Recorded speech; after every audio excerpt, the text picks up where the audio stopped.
This morning, I woke up and found a big baseball-sized puffball. This is hissing at me. Found a baseball-sized puffball, and I mixed it with the zucchini and the squash that I got from the market yesterday, along with, wow, that was a lot of liquid. Oh my god, there was a lot of liquid in them veggies. And I mixed it with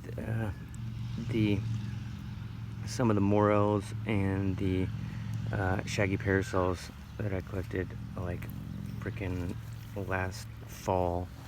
They're like it's like 2 season old, and they're still good. So yay! This is my breakfast. It's like 9 o'clock or something. It's amazing. And then I put amaranth on top. The contrast. It's like I do the cheese. I didn't put any cheese on this though.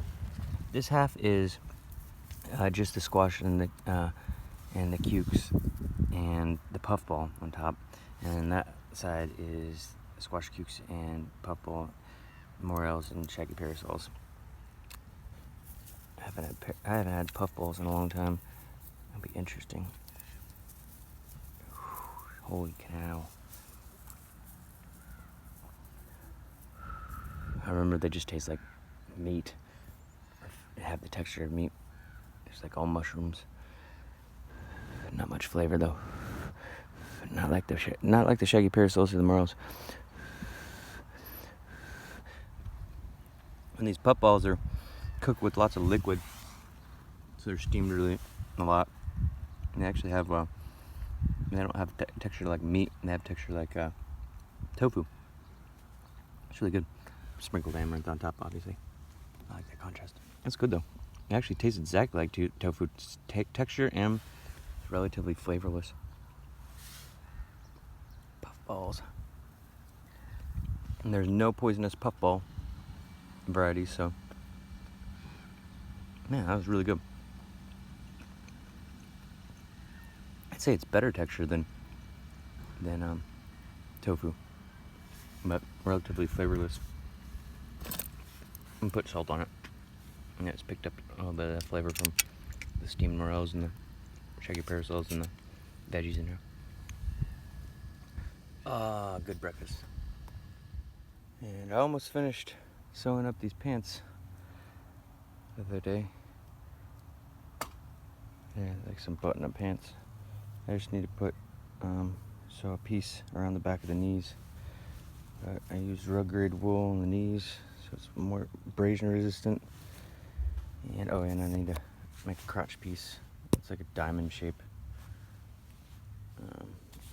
But I don't need to make that until it gets much colder. I actually prefer leaving a crotch piece on, or a crotch piece off, until I absolutely need it, because if I get cold, I'm usually closed up and laying on my side in fetal position, and then when I need it to be, when I need to air out and be cooler, I make buttons on the sides to pop them out and vent out, and just simply opening my legs helps to vent that out. And yeah, got a fatty wool drawstring that I made with a super fatty, strong walnut button. And I got my little fine walnut buttons on the side. Yeah, they're warm. I've been wearing them at night. I gotta take them off first thing in the morning though, because they get too hot. But I'm ready for winter. Yeah. And I still have this vest. It's lasted me like 2 years now. This is like maybe the 3rd year. I don't know. I have the other vest too. At my friend's place outside Ashland. I left it there. The vest. This will be going on like the 5th year. And I'm also about to make some sandals. I brought these with me from Ashland. I'm gonna make some new sandals because these ones are starting to get shot. They're still really, I still got another month in them. They've lasted 6 months, a little over 6 months now. That's pretty cool. My sheep step on the back of my heel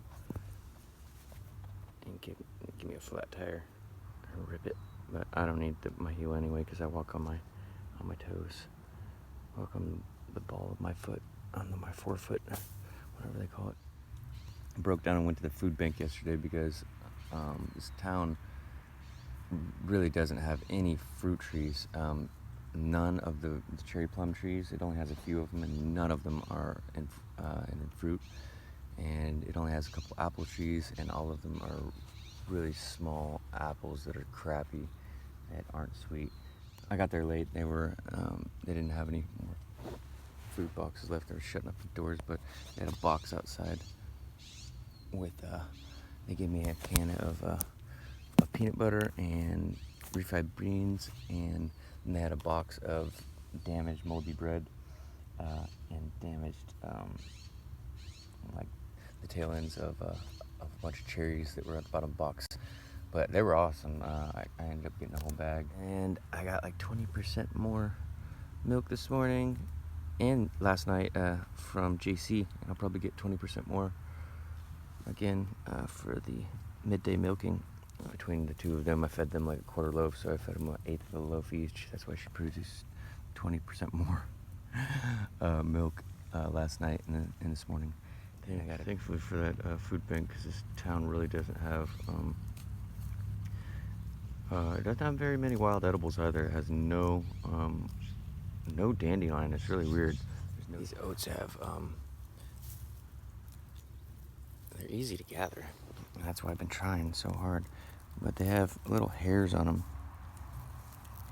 that commercially they shoot at a wall at like 60 miles an hour or something, and it breaks off the hairs, and that's after they dry them out like really a lot. This one isn't. This kernel isn't dry. Let me show you. Let's see if I can show you the hairs. Little fine hairs that are on it. They don't just grind off in your hand. You can't, and they don't even grind off when you send them through your grinder. I've tried to grind them up multiple times and multiple, like as fine as possible, and all it does is grind up those hairs into smaller, shorter fragments, and they end up getting stuck in your throat. It's really weird. So I guess what they do commercially is they shoot the whole kernel at a wall at 60 miles an hour, and then they have a fan that blows the little hair fibers away, and the workers have to wear like a respiratory mask